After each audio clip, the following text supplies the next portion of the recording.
नमस्कार, मी अक्षय पुन्हा एकदा तुम्हा सर्वांचं एडीएन बातमीपत्रात मनपूर्वक स्वागत करतोय। आज दिवसभरात घडलेल्या संपूर्ण घटनांचा आढावा आपल्याला घ्यायचाच आहे, परंतु त्या अगोदर नजर टाकूया आज दिवसभरात घडलेल्या काही महत्त्वाच्या आणि ठळक घडामोडींवरती।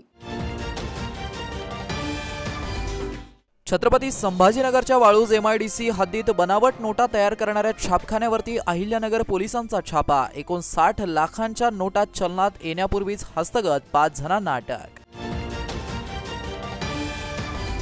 तर फारोळ्यात विद्युत पुरवठ्यात बिघाड, शहराचा पाणी पुरवठा पुन्हा एकदा विस्कळीत।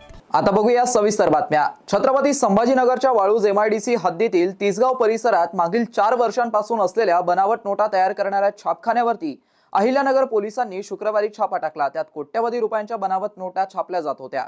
छपाईसाठी आणलेला कागद छपाईपूर्वीच ताब्यात घेण्यात आलाय, तर छापून तयार झालेल्या 59 लाखांच्या नोटा चलनात येण्यापूर्वीच हस्तगत करण्यात आल्या। यावेळी पोलिसांनी 5 जणांना अटक केली असून 1 जण पसार आहे। काही दिवसांपूर्वी राहुरी अहिल्यानगर शहरात काही आरोपींकडे बनावट नोटा सापडल्या होत्या। त्यानंतर पोलीस अधीक्षक सोमनाथ घारगे यांच्या सूचनेनुसार निरीक्षक संजय ठेंगे यांनी सोलापूर जिल्ह्यात पथक पाठवून बनावट नोटांचा कारखाना उघड केला। तेथून कोट्यवधी मुद्देमाल ताब्यात घेतला। हे प्रकरण ताजं असतानाच दिनांक 27 जुलै रोजी नगर तालुका पोलीस ठाण्याचे सहाय्यक पोलीस निरीक्षक प्रल्हाद गीते यांनी 2 आरोपींना ताब्यात घेतला। त्या आरोपींच्या कबुली जबाबातून अहिल्यानगरच्या बनावट नोटांच्या रॅकेटचं छत्रपती संभाजीनगर आणि बीड कनेक्शन समोर आलंय। सहाय्यक पोलीस निरीक्षक गीते यांनी पथकासमवेत छत्रपती संभाजीनगर हद्दीतील एमआयडीसी परिसरातील प्रिंटिंग प्रेसवरती छापा टाकला। तेथून 59.50 लाख रुपयांच्या 500 रुपयांच्या बनावट नोटा, 2,16,00,000च्या बनावट नोटा तयार करण्याचं कागद, शाई साहित्य तसेच 27,90,600 रुपयांच्या बनावट नोटा तयार करण्याचं मशीन, संगणक साहित्य जप्त करण्यात आलंय। या कारवाईमध्ये शिवाजी गांगर्डे वय 27, सोमनाथ शिंदे वय 25, प्रदीप कापरे वय 28, मंगेश शिरसाट वय 40, विनोद अरबट राहणार सातारा परिसर, आकाश बनसोडे वय 27, अनिल पवार या आरोपींना अटक करण्यात आलं असून अंबादास ससाने हा आरोपी सध्या फरार आहे। त्याचा शोध पोलीस घेत असल्याची माहिती पोलीस प्रशासनाकडून देण्यात आली आहे। तर शेवगाव छत्रपती संभाजीनगरमध्ये बनावट नोटा चलनात आणणारी टोळी सक्रिय होती। पानटपरी, दारू दुकाने, भाजी दुकानांमध्ये अशा बनावट नोटा चलनात आणण्याचा त्यांचा प्रयत्न होता। नगर तालुका पोलीस स्टेशनचे प्रभारी अधिकारी श्री गीते आणि त्यांच्या टीमला खबर मिळालेली होती की एका ठिकाणी एक व्यक्ती वारंवार सिगारेटची पाकिटं घेऊन जात आहे आणि हे सस्पिशियस बिहेवियर दिसल्यानंतर त्यांनी रात्री जाऊन त्या व्यक्तीला ट्रॅप केलं आणि त्या व्यक्तीच्या गाडीमध्ये काही 80,000 रुपयाच्या बनावट नोटा मिळाल्या। तिथून पुढे त्यांनी एक आरोपी असे साधारणतः 7 आरोपींना अटक केलं आणि यामध्ये हा सगळा मुद्देमाल जो आहे तो मिळालेला आहे। यामध्ये आपल्याला संभाजीनगर मध्ये जे एमआयडीसी वाळूज भागामध्ये एक पूर्ण बनावट नोटा बनवण्याचा कारखाना मिळालेला आहे आणि त्या ठिकाणी हे सर्व जे बनावट नोटा बनवण्याचं जे सर्व जे काही साहित्य आहे ते जप्त करण्यात आलेलं आहे। यामध्ये मग बनावट नोटा बनवण्यासाठी जो वापरला जाणारा मोठा प्रिंटर आहे, प्रिंटिंग मशीन आहे ते मिळालेलं आहे। त्याचं डिझाईन बनवण्यासाठी जे लॅपटॉप्स वापरलेले आहेत ते आहेत। त्याच्यासाठी जे कलर कॉम्बिनेशनसाठी जे कार्ट्रिजेस आहेत ते मिळालेले आहेत, कटर मशीन्स मिळालेले आहेत आणि याच्या व्यतिरिक्त ज्या एकूण नोटा मिळालेल्या आहेत त्या साधारणतः 60 लाख रुपयाच्या बनावट नोटा मिळालेल्या आहेत आणि 2,16,00,000 रुपयाचं बनावट नोटा बनवण्यासाठी जे कागद आणि ते जे काही मटेरियल आहे ते मिळालेलं आहे।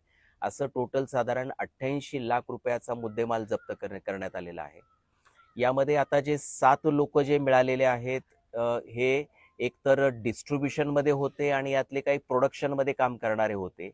अद्यापही आपण फरार आरोपींना शोधतो आहे की जे डिझायनिंगमध्ये ज्यांची महत्त्वपूर्ण भूमिका होती।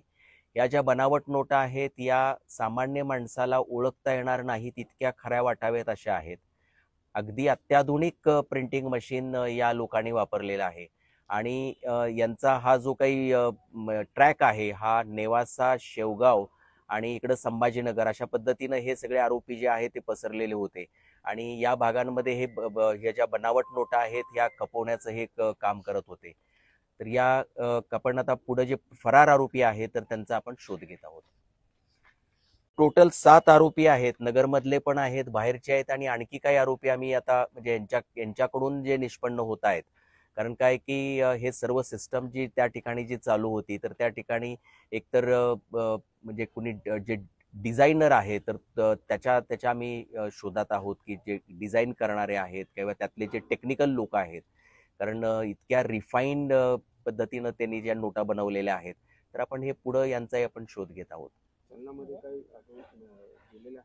साधारणतः म्हणजे आपल्याकडे आता नोंदी दिसतात मागच्या 3-4 वर्षापासून म्हणजे हे लोक या व्यवसायात आहेत असं दिसून येत आहे. परंतु एक्झॅक्टली त्यांनी किती नोटा बनवल्या, किती ह्याच्यामध्ये मार्केटमध्ये आणल्या तर त्याचा आपण इन्व्हेस्टिगेशन आता करणार आहोत. नगर जिल्ह्यात काय असतो की याच्या 500 रुपयाची नोट त्याला खपवायची असते. मग तो साधारणतः एक समजा 100 रुपयाचं सिगारेटचं पाकिट विकत घेतो. म्हणजे त्याला खऱ्या 400 रुपयाच्या नोटा त्याला मिळतात आणि ती 500 रुपयाची नोट तो खपवतो. म्हणजे तो कधी पण ही नोट घेऊन गेल्यानंतर 400 रुपयाची वस्तू घेणार नाही. त्यामुळे तो एक सिगारेटचं पाकिट घेईल, 100 रुपयाचं जाईल आणि परत तो येणार. म्हणजे त्या पानटपरीवाल्याला जो डाऊट आला तो हाच आला की एक माणूस सकाळी सिगारेटचं पाकिट घ्यायला आला, दुपारी परत सिगारेटचं पाकिट घ्यायला आला. जरी चेन स्मोकर असेल तरी सुद्धा तो वारंवार येतोय आणि एकच घेतोय. म्हणजे दिवसभरामध्ये जर त्याला 3 पाहिजे तर तो एक घेतोय. याच्यावरून त्याला डाऊट आला. म्हणजे मी तर खरंच म्हणजे हा जो पानटपरीवाला आहे त्याचं पण आम्ही म्हणजे आम्ही सत्कार करू. कारण त्याला जो काही समजा डाऊट आला किंवा सस्पिशन आणि त्यांनी मग आपल्याला म्हणजे गीते साहेबांना कळवलं आणि मग गीते साहेबांनी ट्रॅप करून त्या माणसाला पकडलं आणि त्याच्यातून ह्या एवढा मोठा जो कारखाना आहे आपल्याला तो उद्ध्वस्त करता आला. साधारणतः 1 महिन्यापूर्वी एक अशीच घटना घडली. राहुरी पोलीस ठाण्यानं असंच एक रॅकेट उद्ध्वस्त केलेलं होतं आणि त्यामध्ये पण काही आरोपी पकडले, नोटा पकडलेल्या होत्या. आता यामध्ये ही दुसरी घटना आहे की ज्यामध्ये आपल्याला दिसतो आहे की अशा बनावट नोटा चलनामध्ये आणण्याचा प्रयत्न होतो आहे. तर यामध्ये आपण जो ह्याच्या मुळापर्यंत जाणार आहोत की म्हणजे यामध्ये नेमके आणखी कोण इन्व्हॉल्व आहेत का आणि या म्हणजे ही गोष्ट म्हणजे जी काय आहे की मार्केटमध्ये आणि विशेषतः म्हणजे पानटपरीवर असेल, भाजी विक्रेते आहेत किंवा दारूच्या दुकानामध्ये आहेत की जिथं सहज या नोटा खपवल्या जातात अशा ठिकाणी चलनात म्हणजे आणतात अशा पद्धतीच्या गोष्टी दिसून आलेल्या आहेत. बँकेशी आपण मीटिंग करणार.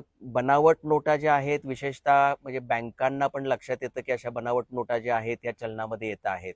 तर आम्ही लवकरच म्हणजे अहिल्यानगर मधले जे सर्व जेवढे पण म्हणजे बँका आहेत त्यांचे प्रतिनिधी आहेत त्यांची मीटिंग घेऊन आणि त्यांना काही सूचना आम्ही करणार आहोत की यामध्ये आपल्याकडं म्हणजे त्यांच्याकडे पण काही बनावट नोटा जमा होत असतात आणि त्यांच्याकडे काही नोंदी. छत्रपती संभाजीनगरच्या पोलिसांचं हे अपयश असल्याचं प्रतिपादन विरोधी पक्षनेते अंबादास दानवे यांनी केलं आहे. वाळूज MIDC हद्दीतील तिसगाव परिसरात मागील 4 वर्षांपासून असलेला बनावट नोटा तयार करणाऱ्या छापखान्यावरती अहिल्यानगर पोलिसांनी शुक्रवारी छापा टाकल्यानंतर त्यांनी छत्रपती संभाजीनगरच्या पोलिसांवरती टीका केली आहे. आपल्या पोलिसांचं अपयश आहे. संभाजीनगरचे पोलीस अतिशय गैरव्यवहारात गुंतलेले, जबाबदारीने आरोप मी करतो, सुस्तावलेले आहेत. दिवसाढवळ्या खून पडतात, ड्रग्सचे व्यवसाय चालू आहे, जुगाराचे अड्डे चालू आहेत. पोलीस कशात गुंतलेले, वेगवेगळ्या पोलीस स्टेशनचे तर याची जागा ताब्यात घेऊन दे, त्याची जागा ताब्यात. सत्ताधारी पक्षाने केलेले गुन्हे त्याला लपवा, त्यांना कारवाई नाही करायची. विरोधी पक्षाचे एखाद्याने केले तर त्याला ताबडतोब त्याच्यावर काही जास्त आरोप नसताना त्याच्यावर तीव्र कारवाई करायची. याच्यात पोलीस संभाजीनगरचे आत्ताच्या घटनात गुंतलेले स्पष्टपणे दिसतात. आम्हाला नगरचा पोलीस येऊन इथं कारवाई करतो नाकावर टिचून, तर आपल्या इथल्या पोलिसांना थोडीशी जनाची नाही तर मनाची वाटली पाहिजे. फारोळा येथील जलशुद्धीकरण केंद्रात अचानक सिटीमध्ये स्फोट होऊन सर्व पंपिंग बंद झाली. त्यासोबतच विद्युत उपकेंद्रामध्ये ट्रॅपिंग होऊन विद्युत पुरवठा बंद झाल्याने 56 दलघमी क्षमतेची योजनाही बंद पडली. त्यामुळे दुपारी 2:30 वाजेपासून शहराचा पाणी पुरवठा बंद झाला. शनिवारी पुन्हा 6 तासांचा शटडाऊन घेतला जाणार असल्याने ऐन सणासुदीच्या काळात नागरिकांवरती पाणी संकट कोसळलं जाणार आहे. फारोळा येथील 100 दलघमी क्षमतेच्या जलशुद्धीकरण केंद्रात अचानक सिटीमध्ये स्फोट होऊन सर्व पंपिंग बंद झाली. त्यासोबतच विद्युत उपकेंद्रात टॅपिंग होऊन विद्युत पुरवठा बंद झाल्याने 56 दलगमी क्षमतेची योजनाही बंद पडली। त्यामुळे दुपारी 2:30 वाजेपासूनच शहराचा पाणीपुरवठा बंद झाला। सायंकाळी दुरुस्तीचं काम पूर्ण होईपर्यंत पाणीपुरवठा सुरू झाला। 4 तास पाणी बंद राहिल्याने शहरात पाणीपुरवठ्याचं 3:13 वाजले आहेत। शनिवारी पुन्हा 6 तासांचा शटडाऊन घेतला जाणार असल्याने ऐन सणासुदीच्या काळात नागरिकांवरती पाणी संकट कोसळलं जाणार आहे। शहराच्या पाणीपुरवठ्याच्या मागचं विघ्न दूर होण्याचं नाव घ्यायला तयार नाहीये।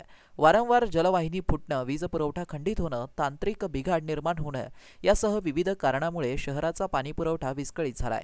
जुलै महिन्यात शहरात जेमतेम 4 दिवसच पाणीपुरवठा झालाय। आठवड्यातून एकदाही पाणी मिळत नाही। पाणीपुरवठा सुरळीत करण्यासाठी अनेक प्रयत्न होत असले तरी कोणत्या ना कोणत्या कारणामुळे पाणीपुरवठ्यात विघ्न येत आहे।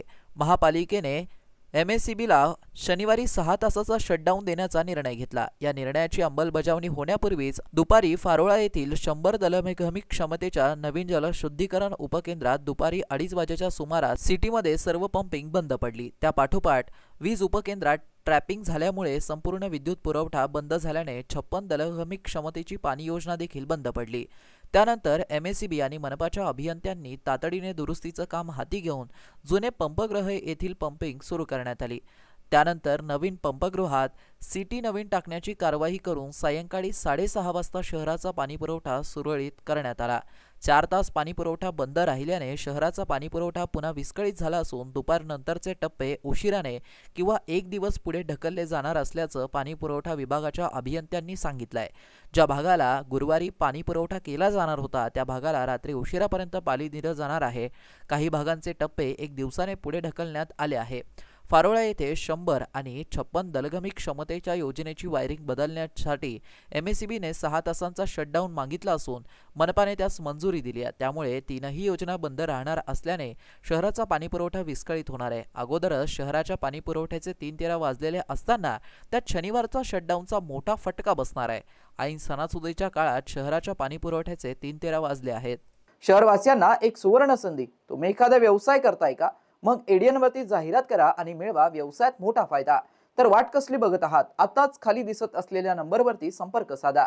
आपल्याला अजूनही काही बातम्यांचा आढावा घ्यायचा आहे, परंतु इथे वेळ झाली आहे एका छोट्याशा ब्रेकची। कुठे जाऊ नका, पाहत रहा ADN न्यूज।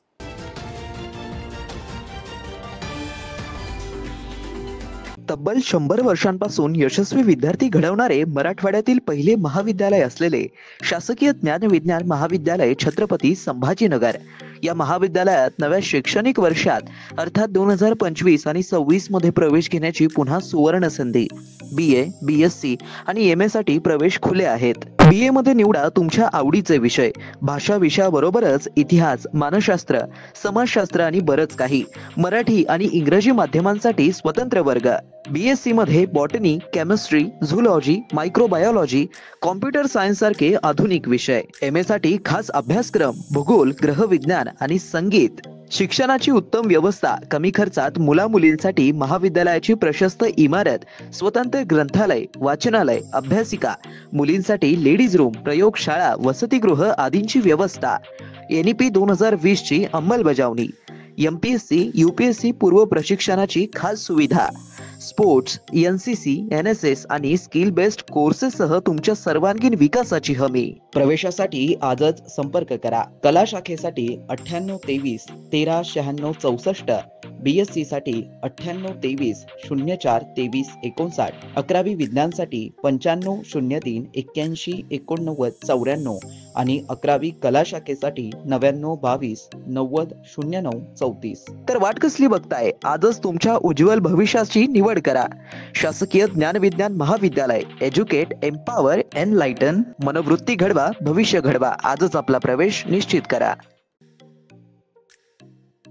10वी 12वी झाली, आता पुढे काय? शहराच्या मध्यवर्ती ठिकाणी असलेल्या महाविद्यालयाच्या शोधात आहात तर सर्व विद्यार्थ्यांसाठी एज्युकेशनचा मास्टर स्ट्रोक विवेकानंद शिक्षण संस्था संचालित विवेकानंद कला सरदार दलीप सिंग वाणिज्य व विज्ञान महाविद्यालय समर्थनगर छत्रपती संभाजीनगर NEP राष्ट्रीय शैक्षणिक धोरणानुसार BA, BCom, BSc, BBA 2025 व 26 साठी प्रवेश प्रक्रिया व नोंदणी सुरू झाली आहे। यशवंतराव चव्हाण महाराष्ट्र मुक्त विद्यापीठ नाशिक व इंदिरा गांधी मुक्त विद्यापीठ दिल्ली हे अभ्यास केंद्र उपलब्ध आहेच, परंतु आपल्या शहराच्या मध्यवर्ती ठिकाणी प्रशस्त इमारत, 3ही विद्याशाखा, 16 विषयामध्ये पीजीचे अभ्यासक्रम, शिवाय 11 विषयात पीएचडी रिसर्च सेंटर, गुणवत्तापूर्ण व दर्जेदार शिक्षण, 50 वर्षांची उज्ज्वल परंपरा, सुसज्ज ग्रंथालय, ओपॅक, यन लिस्ट आणि रिमोट ऍक्सेसची सुविधा, आधुनिक विज्ञान प्रयोगशाळा, सुसज्ज क्रीडा विभाग, राष्ट्रपतींच्या हस्ते गौरवप्राप्त विद्यार्थ्यांचा महाविद्यालयात सहभाग, दिव्यांगांसाठी स्पेशल कॉम्प्युटर लॅब,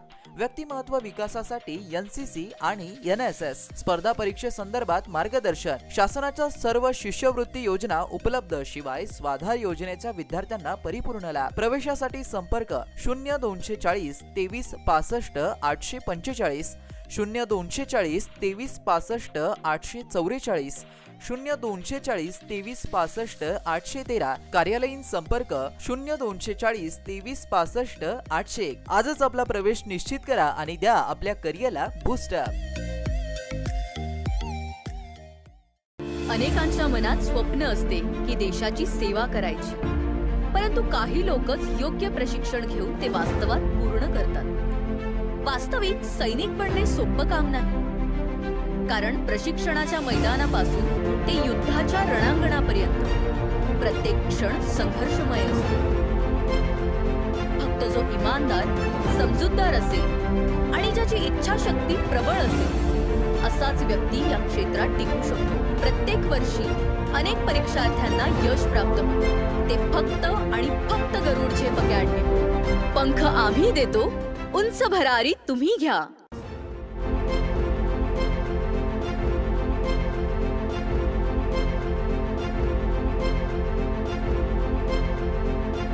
शिक्षण असो किंवा नोकरी, कुठल्याही कामानिमित्त छत्रपती संभाजीनगर येथे येत असाल तर तुमच्या घरगुती जेवणाची चिंता आता मिटली.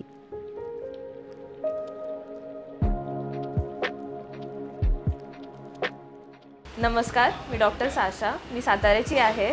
मी इथे गव्हर्नमेंट मेडिकल कॉलेज संभाजीनगर इथे MBBS शिकायला आले होते 5 वर्षापूर्वी. आता मी इथे 3 वर्ष झालं मेसमध्ये आहे. रुचिरा स्वयंपाकघर हे माझ्या आवडीची मेस झालेली आहे. MBBS संपलं, इंटर्नशिप संपली, आता मी इथे जॉब करते, पण माझी मेस कॉन्स्टंट आहे. घरासारखं जेवण मिळतं इथे. माझं घरामध्ये असं असायचं की तव्यावरून चपाती डायरेक्ट ताटामध्ये पाहिजे, ते मला इथे मिळतं. इथलं जेवण एकदम टेस्टी आणि मन भरतं, पोट भरून असं जेवण भेटतं इथे. आता आमच्या लाईफस्टाईलसाठी की म्हणजे जॉब आहे किंवा अभ्यासासाठी एकदम पौष्टिक रिक्वायर्ड न्यूट्रिशन आहे आणि पोटसुद्धा व्यवस्थित भरतं. माझं नाव निलेश पाटील, मी 3rd इयर MBBS स्टुडंट घाटीला शिकतो. मी 1 वर्षापासून रुचिरा स्वयंपाकघरात जेवायला येत आहे. दुसऱ्या शहरात गेल्यावर आपल्याला सर्वात पहिले खाण्याचा खूप मोठा प्रश्न पडत असतो, तर ती उणीव इथं भरून काढली रुचिरा स्वयंपाकघराने. घरच्या सारखंच खूप रुचकर आणि मजेदार जेवण इथं भेटतं. मैं असल में रुचिरा स्वयंपाकघर से लगभग 3 साल से जुड़ा हुआ हूँ. मैं बिजनेसमैन हूँ, मेरा नाम शेख फारूक अहमद है और यहाँ मैं लगभग डेली आता हूँ. दोपहर में भी ज़्यादा मेरा खाना यहीं होता है. इसका बेसिक रीज़न ये है कि इस स्वयंपाकघर में हाइजीन फूड मिलता है. बहुत ज़्यादा साफ़ सफाई है और हाइजीन एनवायरनमेंट है, ये एक इसका रीज़न है. दूसरा ये कि यहाँ पर जैसे आम तौर पर रेस्टोरेंट्स में गरम मसाले डालकर टेस्ट चेंज किया जाता है, वो ना होते हुए ये एक घर जैसा साधारण खाना जो हम खाते हैं, जिसकी वजह से हमारा पेट जो है ख़राब नहीं होता है या हमारे को हेडेक नहीं होता है. ये सारी चीज़ें इसमें मुझे जो है भली भांति जो है यहाँ पाई जाती है. तीसरा ये है कि एक रीज़नेबल प्राइस है, स्पेस अच्छा है, एनवायरनमेंट अच्छा है, इनका कुकिंग का स्टाइल अच्छा है और हाइजीन है. जितना भी अगर मैं जितने साल से यहाँ खाना खा रहा हूँ, ऐसा कभी भी नहीं हुआ कि कभी कोई फूड पॉइजनिंग हुई हो या हाइपर एसिडिटी एटलीस्ट हुई हो, बल्कि यहाँ के खाने के बाद जो है आप निमंत जो है ये सोच सकते हैं कि आप ऐसा लगता है जैसे घर से.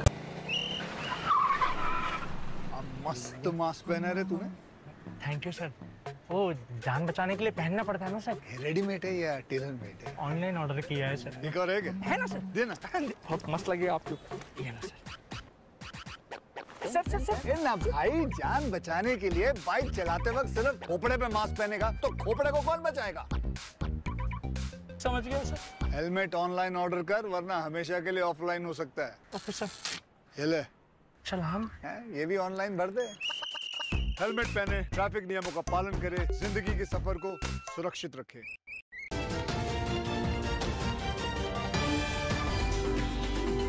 ब्रेक नंतर पुन्हा एकदा स्वागत। आपण बघत आहात एडियन बातमीपत्र। वेरूळ येथे लोकशाहीर अण्णाभाऊ साठे यांच्या जयंतीनिमित्त मिरवणूक काढून विविध सामाजिक उपक्रम राबवून त्यांची जयंती उत्साहात साजरी करण्यात आली। यावेळी चोख पोलीस बंदोबस्त लावण्यात आला होता। खुलताबाद तालुक्यातील वेरूळ येथे अण्णाभाऊ साठे उत्सव समितीच्या वतीने वेरूळ येथे साहित्यरत्न लोकशाहीर डॉक्टर अण्णाभाऊ साठे यांची 105वी जयंती मोठ्या उत्साहात साजरी करण्यात आली। कार्यक्रमाच्या प्रारंभी अण्णाभाऊ साठे यांच्या पूर्णाकृती पुतळ्यास पुष्पहार अर्पण करून अभिवादन करण्यात आलं। या प्रसंगी कार्यक्रमाच्या अध्यक्षस्थानी विलास नाडे होते। उपाध्यक्ष म्हणून अनिल आव्हाड तर प्रमुख पाहुणे म्हणून शिवसेना शिंदेगड तालुका उपाध्यक्ष श्रीकांत भालेराव, वेरूळ गावचे माजी सरपंच प्रकाश पाटील मिसाळ, पत्रकार हुसेन पटेल यांची प्रमुख उपस्थिती होती। यावेळी करण तुपे, गणेश काकडे, अमोल भालेराव, गणेश खरात, जीवन काकडे, रितेश ठाकरे, गजानन भालेराव, सुनील लोखंडे यांच्यासह महिला मंडळ व समाज बांधव मोठ्या संख्येने उपस्थित होता। अण्णाभाऊ साठे जयंती मिरवणुकी कार्यक्रम प्रसंगी शांततेत हा कार्यक्रम पार पडावा यासाठी खुलताबाद पोलीस ठाण्याचे सहाय्यक फौजदार रमेश वराडे, सुदाम साबळे व पोलीस पाटील रमेश डिवरे यांनी चोख बंदोबस्त ठेवण्यात आला होता। एडियनसाठी तालुका प्रतिनिधी हुसेन पटेल, खुलताबाद।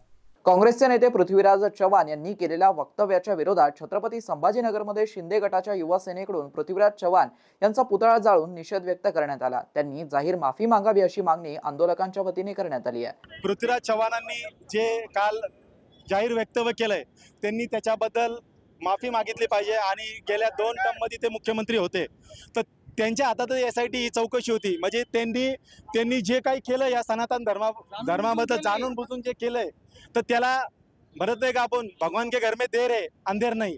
तर जी सुटका झालेली निर्दोष त्याच्याबद्दल आम्ही न्याय व्यवस्थेचं आम्ही आभार मानतो। आज तुम्ही आंदोलन केलंय, तुमची मागणी काय आहे? आमची मागणी आहे की पृथ्वीराज चव्हाणला त्यांच्यावर कायदेशीर कारवाई करून जाहीर त्यांनी माफी मागावी, नाहीतर हे आंदोलन आम्ही तीव्र करू। राज्यभरात युवा सेना हे आंदोलन राबवती आहे, पण आज हे इथं संभाजीनगरमध्ये तर सगळे युवा सैनिक राज्यभराचे हे त्यांच्या घरापाशी जाऊन आंदोलन करतील। मुख्यमंत्री पृथ्वीराज चव्हाण यांनी जे हिंदू सनातन धर्माबद्दल जे चुकीचं वक्तव्य केलेलं आहे त्याबद्दल आम्ही सर्व हिंदू बांधव म्हणून तर एकत्रित आलेलोच आहोत, पण एक युवा सैनिक शिवसेना पक्ष म्हणून एक बाळासाहेबांचे जे अभिमानी स्वाभिमानी जे मराठी मनामध्ये त्यांनी जे हिंदुत्वाचे ज्वलंत विचार जे पेरलेत तर त्या अनुषंगाने हे एकदम चुकीचं वक्तव्य त्यांनी या ठिकाणी केलेलं आहे। त्याबद्दल सर्व युवा सेनातर्फे, शिवसेनातर्फे व सर्व युवकांतर्फे आम्ही जाहीररित्या त्यांचा निषेध व्यक्त करतोय आणि त्यांनी लवकरात लवकर सर्व सनातनी हिंदू धर्मांची त्यांनी माफी मागावी व राज्य सरकारला हीच विनंती आहे की त्यांच्यावर कठोर कारवाई त्यांनी करावी व त्यांना योग्य ती शिक्षा द्यावी। डॉक्टर बाबासाहेब आंबेडकर मराठवाडा विद्यापीठात लोकशाहीर अण्णाभाऊ साठे यांची जयंती व अभिवादन व श्रमदान करून उत्साहात साजरा करण्यात आली आहे। डॉक्टर बाबासाहेब आंबेडकर मराठवाडा विद्यापीठातील राष्ट्रीय सेवा योजना पदव्युत्तर विभागाच्या वतीने अण्णाभाऊ साठे जयंतीनिमित्त अभिवादन व श्रमदान करण्यात आलं। यावेळी राष्ट्रीय सेवा योजना पदव्युत्तर विभागाचे कार्यक्रम अधिकारी डॉक्टर निर्मला जाधव यांनी लेखक, साहित्यिक तसेच संयुक्त महाराष्ट्राच्या चळवळीतील अण्णाभाऊंच्या कार्याचा आढावा घेत पारंपरिक अर्थाने शिक्षण अथवा लेखन साहित्याचा कोणताही वारसा उपलब्ध नसताना त्यांनी निर्मलेले साहित्य आपल्याला अंतर्मुख करतं व समाज समजून घेण्याची दृष्टी प्रदान करतं असं प्रतिपादन केलं। तसेच अण्णाभाऊ यांच्या संयुक्त महाराष्ट्राच्या लढ्यातील सहभाग व अण्णाभाऊ यांचं आयुष्य हे आजही संघर्षाचं प्रतिमान म्हणून आपल्याला प्रेरणादायी आहे असं प्रतिपादन डॉक्टर जाधव यांनी केलं। या प्रसंगी ताराबाई शिंदे स्त्री अभ्यासक केंद्रातील प्राध्यापक अश्विनी मोरे यांनी देखील अण्णाभाऊ साठे जयंतीच्या शुभेच्छा देत अण्णाभाऊ साठे यांच्या साहित्य आणि संघर्षशील आयुष्याचा आढावा घेतला। या प्रसंगी राष्ट्रीय सेवा योजनेच्या विद्यार्थ्यांनी श्रमदान देखील केलं। यावेळी राष्ट्रीय सेवा योजनेचे स्वयंसेवक, संशोधक व विद्यार्थी उपस्थित होते। कार्यक्रमाचं सूत्रसंचालन पवन देवडे व आभार ऋषिकेश चांदणे यांनी केलं। शेवटी पुन्हा एकदा नजर टाकूया आज दिवसभरात घडलेल्या काही महत्त्वाच्या आणि ठळक घडामोडींवरती। छत्रपती संभाजीनगरच्या वाळूज MIDC हद्दीत बनावट नोटा तयार करणाऱ्या छापखान्यावरती अहिल्यानगर पोलिसांचा छापा. 59 लाखांच्या नोटा चलनात येण्यापूर्वीच हस्तगत, 5 जणांना अटक. तर फारोळ्यात विद्युत पुरवठ्यात बिघाड, शहराचा पाणी पुरवठा पुन्हा एकदा विस्कळीत. आणि याबरोबरच हे बातमीपत्र इथेच संपलं. पुन्हा भेटूया पुढील बातमीपत्रात. तोपर्यंत पाहत रहा आपल्या हक्काचं बातमीपत्र ADN न्यूज.